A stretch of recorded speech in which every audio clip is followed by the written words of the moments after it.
I'm Mike Stenberg, and we're going to run through a little bit of all the different bits and pieces that it takes to make a system for shrink wrapping boats, machinery, roofs, almost anything.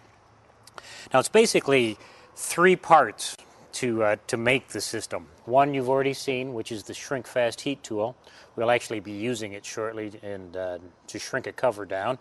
Then we also have, there's the second part of the system, the shrink wrap, which is kind of like the basis of everything. It comes in three different colors: clear, white, and blue, and everywhere from 12 foot wide through 40 foot in width. We also have different mill thicknesses. Clear works best for showing off products that are going to be sitting outside, brokerage boats, brokerage machinery, things of that nature. If it gets too hot out, though, the clear shrink wrap lets too much heat in, and you can actually have too much condensation or heat damage. The blue works very well in colder climates as a cover for boats. This absorbs heat and allows the snow to slide right off. For other applications, machinery, boats that will be stored even in a warmer climate, white works much better. It reflects heat, stays much tighter than either of the other two colors on warm days. And the white reflecting also keeps the product underneath much cooler, which will eliminate condensation also. So we have the heat tool, and we also have the shrink wrap as the second part. Now, the third part of the whole system are the accessories that go along to make the job much easier, durable, and professional. Now, tapes are very important. It's very seldom that you can do a shrink wrap cover without any type of hole due to tearing, melt, whatever. And the tapes are used to repair that. And we also have specialized tapes such as this preservation tape, which has UV inhibitors in the backing. This can be stuck onto gel coat finishes, paint, etc., and used for several months at a time, then removed with no adhesive residue. The alternative is our heat shrink tape, and the heat shrink tape has no UV inhibitors in it. So if it's stuck onto a surface such as gel coat, metal, whatever, there's a chance that it will leave an adhesive residue. As a protective type of tape also, we have anti-chafe tape. Anti-chafe tape is very similar to the tape that you see on new cars as they're being transported. Very light tack adhesive, so it will not leave an adhesive residue. And this is used over items that can be scratched, such as plexiglass, paint, things of that nature. So this is put on over the surface. Shrink wrap is put over the top of this, and this acts as a buffer to eliminate any chafing. So those are our tapes that go along with it. Very important. As we step over here, shrink wrap does not breathe. It has no permeability, so it has to be ventilated in some fashion. This is our DS683 vent, which is a self-adhesive unit, two-part, so the top comes off, and you can see it has a wall on the inside. So this is weather tight on a horizontal or vertical surface. Easily installed, and it breathes very well. This is a passive vent. We also have solar powered, and this has one solar power or panel on it, and also two fans on the inside. This will move about 150 cubic feet of air per hour. So anytime that you want to ventilate something and have a powered vent, this works very well.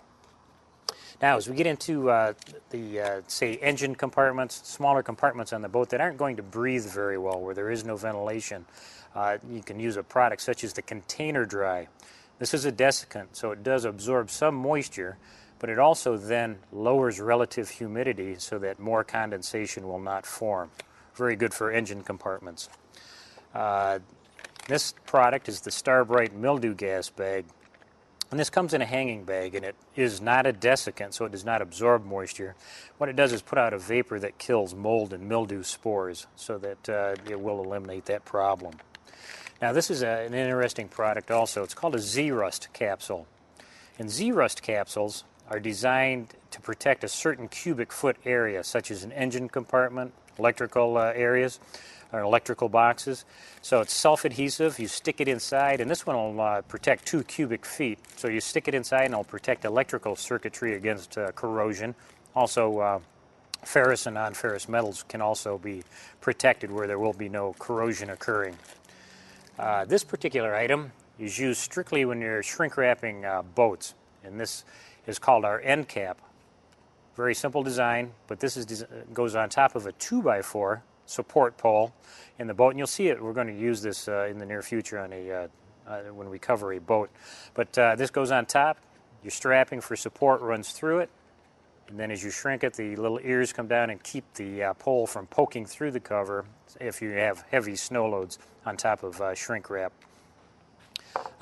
Here's our zipper access door. These come in 3 different sizes. This is a 30 by 36, but they go all the way up to 36 inches wide by 72 inches long. And the zipper doors are easily installed, and it's one of the last things that is done after the boat is shrink wrapped. So you can actually have access to your boat to work on it, or just to see what you've paid for during the winter storage season. Now, another almost a system all by itself is the strapping, buckling, and tensioning tool. And these 3 items are what is used to install this woven cord, polyester cord strapping on the boat. This forms the support structure, and this also goes around machinery and boats as a perimeter band holding the shrink wrap on. So this is very strong. It's 1,200 pounds tensile strength, and it has no stretch. So by using this in the buckles, you'll see how we do that.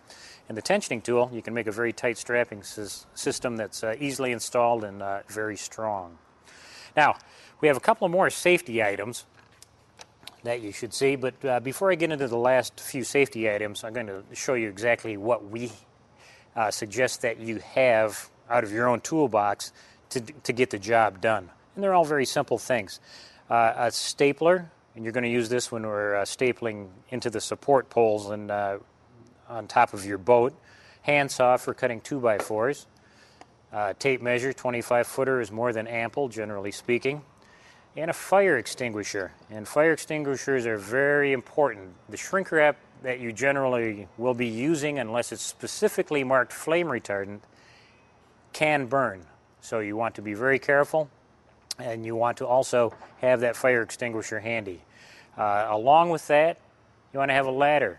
And the ladder just has to be the length or the height so that you can see safely over the job that you're doing. So if you're doing a boat, you want to have a ladder tall enough where you don't have to stand on the top rung, but you can see over the boat so you can see what you're shrinking. Safety first. Along with that, you'll need long cuff safety gloves. And these are insulated, but you'll need these as you will be working around open flame. And if you do not wear a glove, you'll never have to shave your hand again. Now, we also offer safety glasses, and occasionally you get a blowback of flame, and you want to make sure nothing happens to your vision. Last 2 items. This is our film cutting knife. And the film cutting knife it has replaceable blades. It's a very safe piece of equipment where you cannot cut yourself, you cannot damage gel coat, paint, whatever, by running it down the side. Again, it does have replaceable blades. This is a lifetime type of tool. And the last piece is our ring cutter. Now, the ring cutter is used strictly as a ring, basically, but it's used for cutting strapping. So you never have to pull out a safety knife. And you'll find when you're done with the job, you'll have fewer thumbs actually laying next to it when you're done. Now, this comprises the whole system that you'll need to install a professional and very durable shrink wrap